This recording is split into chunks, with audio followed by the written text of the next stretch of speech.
right, week 7. Can't believe the regular season's coming to a close here, but we've got conference races and more coming up. We're going to go ahead and break it down here with my man Josh Herner. Yeah, Progressive Field, the only active ballpark that the Marlins have won World Series games in, is all of a sudden the same place that the Marlins need to get their 2025 season back on track after dropping 4 in a row. Here's how they can do it tonight against the Cleveland Guardians. The Bobcats have found themselves in some pretty good company. There's only 2 teams in FBS that have started their season with 3 Power 4 opponents. It's them and Notre Dame. That's a challenge that Brian Smith's Bobcats have embraced, and it's going to make them battle-tested as the season progresses.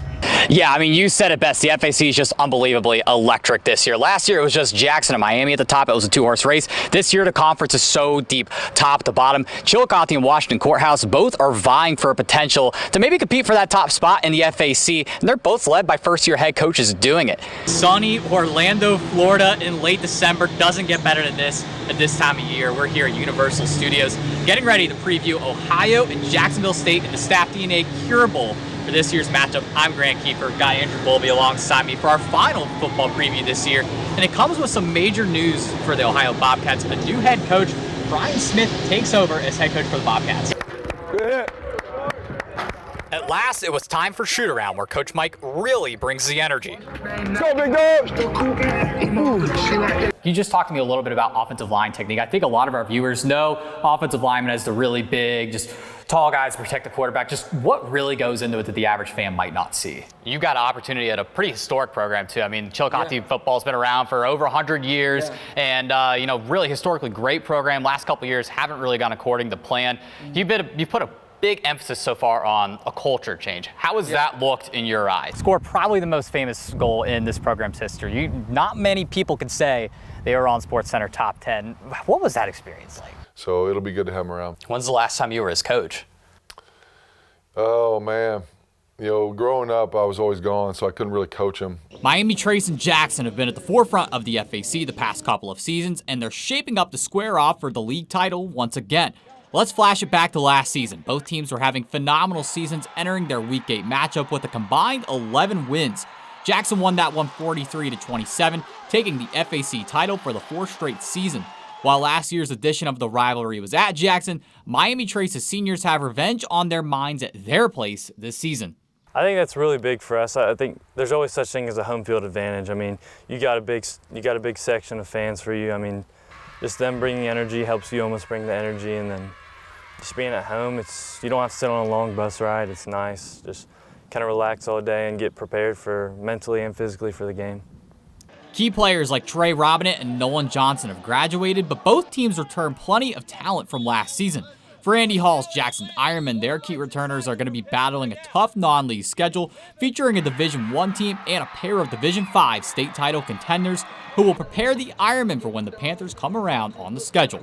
I think it gives your kids experience to be on the big stage, playing against big-time athletes and big-time programs that are very well coached. And I think anytime you can get that type of experience, it's going to help you, further your playoff run. So, we feel like there's a lot of unfinished business there. And again, this senior class is going to be in charge of getting that done. Miami Trace head coach Jerry Williams has implemented a similar strategy this year with games against the likes of Logan Elm and Batavia as the Panthers look to toughen up ahead of FAC play. We got some teams that are going to challenge us this year, and we have to prepare each and every week. I mean, we don't see any week as a week off. We feel that the FAC is going to be very tough this year. Our off-season schedule is very good, and the talent is there, and so we know that we have to bring it each and every week. At the end of the day, everyone has their eyes on Week 9 when these two square off at Miami Trace, but it's all about getting there first. Miami Trace has a lot of kids back. Their junior and senior classes are loaded, and I know they do a great job preparing those kids. And I think going up there this year, that's going to be a heck of a battle. Definitely special, a chance to win something that the school hasn't won in a long time, home. So hopefully we get it done. Reporting for Gridiron Warrior, I'm Grant Kiefer. Yeah, it's not often you throw around the word elite, but to describe what Julian Baker and Cartier Ligon have done this year, I feel like I have to use the word historic. Let me go ahead and show you why. Ligon has over 1,000 rushing yards on the season already, and most of that has come in the last 3 games alone. He also broke the school's single-game rushing record in Week 3 with over 400 yards and 5 touchdowns. Baker's been unbelievable as well, though, sitting at over 800 rushing yards, and he's only played in 4 games. Just 2 great players squaring off tonight. Everyone, real quick, allow me to reintroduce you to GG Player of the Year finalist Adam Guthrie. We're going to talk about him later. Early 4th down in enemy territory for Chillicothe. Here goes Ligon, keeping the feet in bounds along the sideline to go up a touchdown early.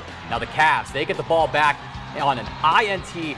Here's Tay Harris now throwing a laser to Jeremy Kane in the end zone to extend the lead out to 14-0. And what a statement to start the game from Chillicothe. Miami Trace needed a response badly, and they got it. With the QB Kiefer going all the way through the house. Barrett Phipps cut the deficit to just 7. Now late in the half, here comes Miami Trace, and it's Baker to punch it in.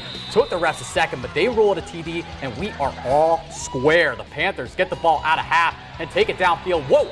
What a fake. There's Phipps again taking it to the end zone to take the lead for the first time. Chillicothe needs a response.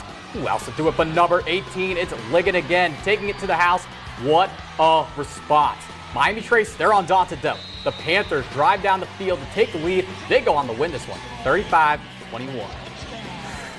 All right, a lot happening in this one. We knew this one would be close, but what an entertaining game. Yeah, what a game. Yeah, it felt like every time someone took control, the other team just took it right back. But I do want to hit on one thing you mentioned, Adam Guthrie in the beginning.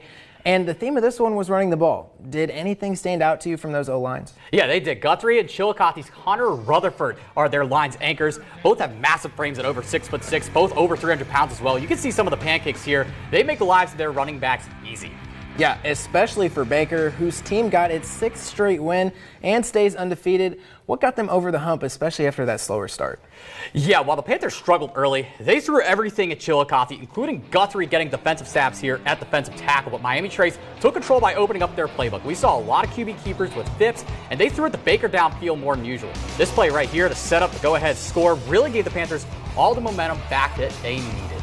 All right, so first week of conference play done, and we just saw the Courthouse and McLean game too. Let's look at how the rest of the conference fared.